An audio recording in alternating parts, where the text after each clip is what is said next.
From 2007 to 2011, I served in the U.S. Navy. During that time, my superiors would act in certain ways. They would often interrupt you when you're in the middle of speaking. However, they would treat you very severely if you had interrupted them on accident.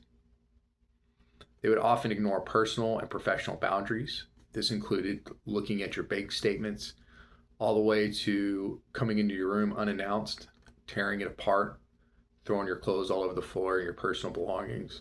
And when they're left, you'd be expected to pick everything back up and fold and stow it away.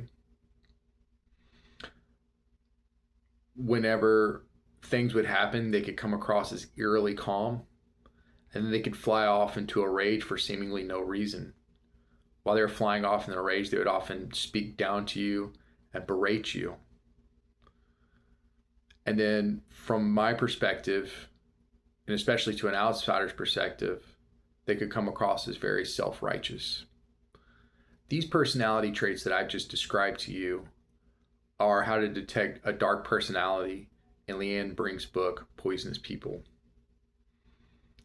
However, if I would have avoided them or walked away, I would not have ever understood the tremendous amount of personal growth they were trying to instill in me.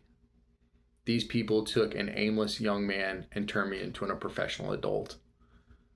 Whenever at times they were about to push me to my breaking point, they'd bring me off in private and let me know that this was all a game and that they just see that a lot more potential than where I was currently, and they wanted to see me get there. They helped me take my entry exams to get into college. Then also when I was in Iraq, they made sure that I had enough time to study when I was working 12 hours on and 12 hours off for 7 months consecutively. Other people that were my peers that were not going to school were not afforded the same benefit. If it wasn't for them, I would not be the man I am today. But what an unintended consequence of this was the amount of toxic people I let into my life after I had left the U.S. military. What it did is I would think that these people were out for my better development and were just being harsh on me, and they were just being cruel for cruelty's sake. What Leanne Brink brings up in her book is that your barriers to happiness and well-being are not caused by dramatic events, but rather everyday people and the people you allow into your life. She brings up the concept that although a large portion of the prison population is filled with psychopaths, not all people that are psychopaths wind up in prison.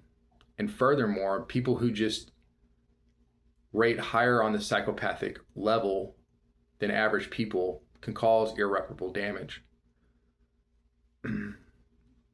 I intuitively knew this after it was too late, and I'd allowed a lot of toxic people into my life. These people have caused irreparable damage, and I'll forever be scarred by those interactions.